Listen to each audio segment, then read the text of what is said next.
Well, I became so intrigued with all of the art character dolls, particularly because I was cataloging them, and some of these faces I absolutely love. Cameron Reinhardt and Simon and Halbig were the biggies, no question of that. But there were so many other firms at what I call the outliers, that they produced these art character dolls, some of them for only 1 year. 1 year, think about that. So how rare does that make them today?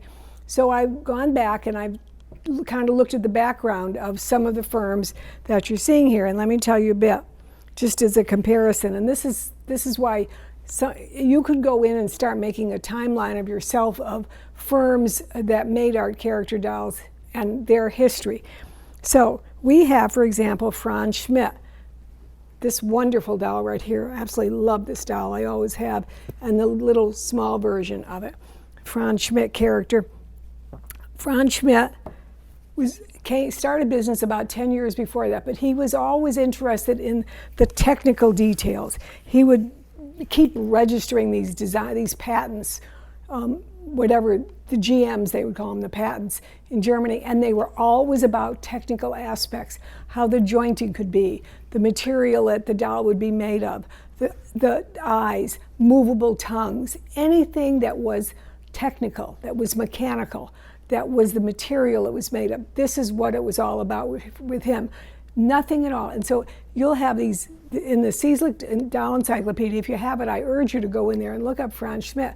And you'll have 1 year, a whole paragraph on things that were registered, all mechanical.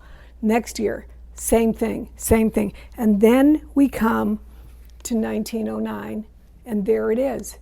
2 character dolls were registered.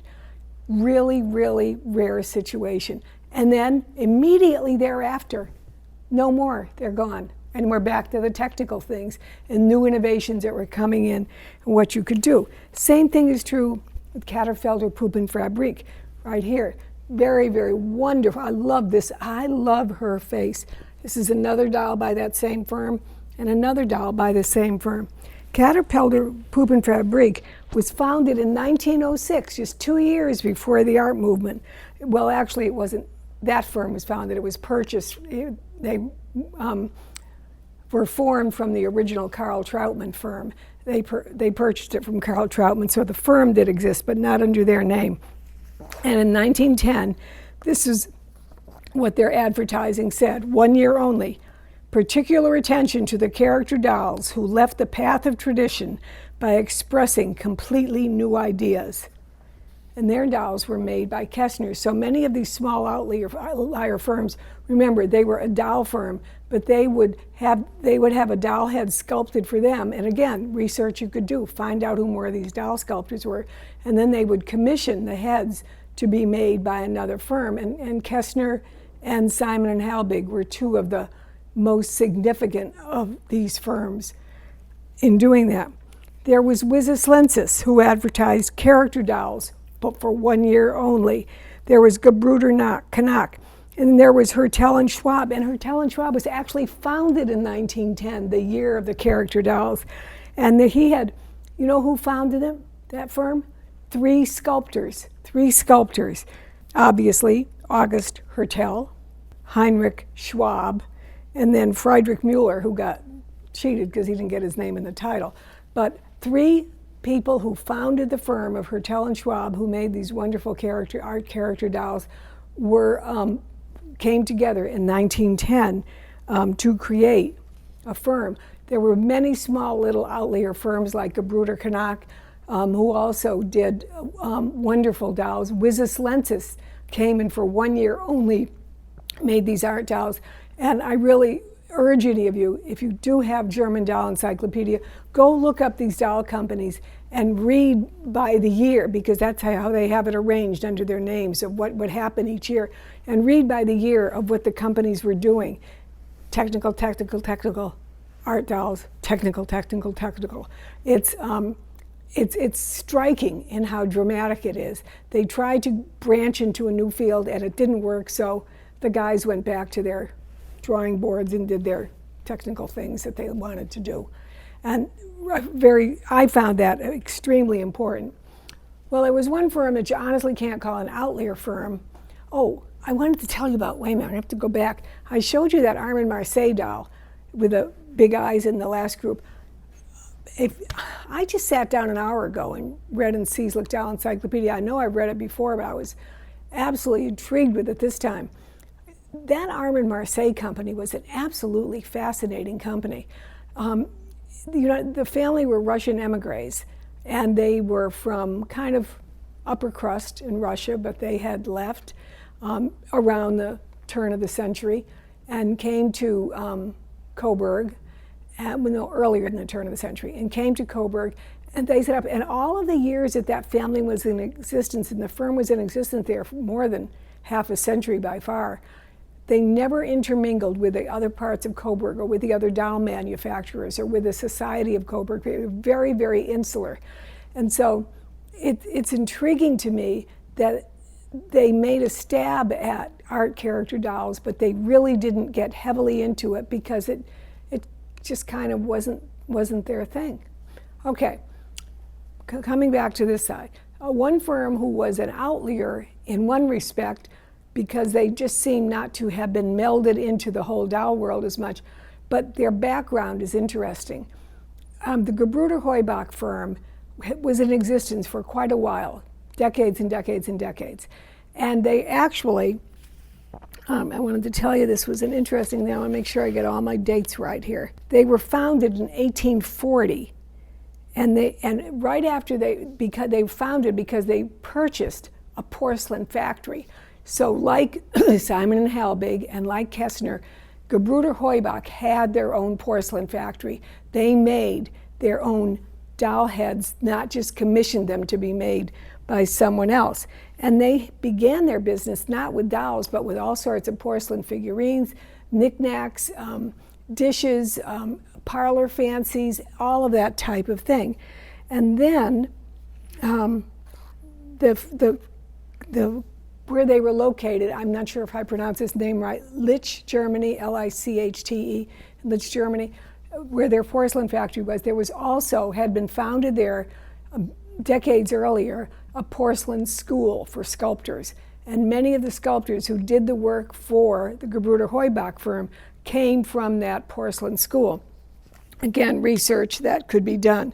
So it was always a family firm. It passed from father to son to grandson to great-grandson. It never left the family at all, the Heubach firm. And they began with figurines, and then how they evolved into the dolls with what we think of as, for want of a better term, we call piano babies. And it's the bisque figurines with always amusing faces of, I don't know, a child sitting in his papa's big shoe, or two kids playing, flirting with each other, that type of thing.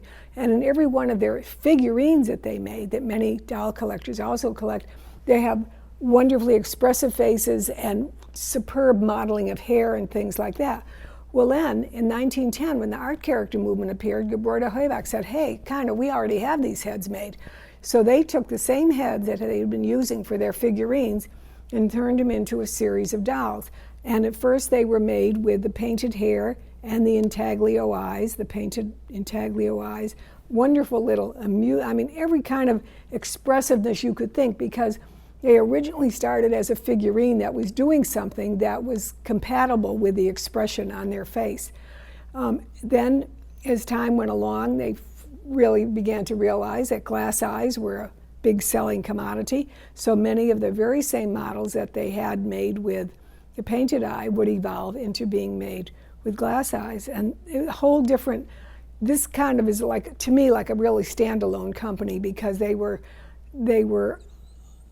the background they came from and how they presented their dolls and their incorporation of their other designs and how they evolved, went into statuary again later on. This was really a singular company and so worthy, a wonderful product always. Now, a little bit out of context with what we're talking about, but not really falling within that genre, but slightly later, in 1920s. We've talked about Kathe Kruse and her wonderful scope of imagination and her interest in making cloth dolls and making them so they were things that children could actually play with. When she actually designed a series of dollhouse dolls, she designed them to actually be malleable so that they could have movement, but they were still soft and very, very distinctive modeling of the fingers and the faces. In 1920, she was approached by a fellow artist, von Kager, who she had gone to art school with, and they had stayed in contact with over the years. Remember, Kathe Kruse and her husband both were heavily involved in all of the art circles in Germany at that time, particularly her husband, who was kind of a snob and thought he was better than Kathe Kruse, and her dolls were a cute little thing for her to do, and he really didn't know how big they would be. But at any rate, she was involved in it, and she became very intrigued with making dolls, and her early dolls were considered one of the premier models in the whole art movement of dolls.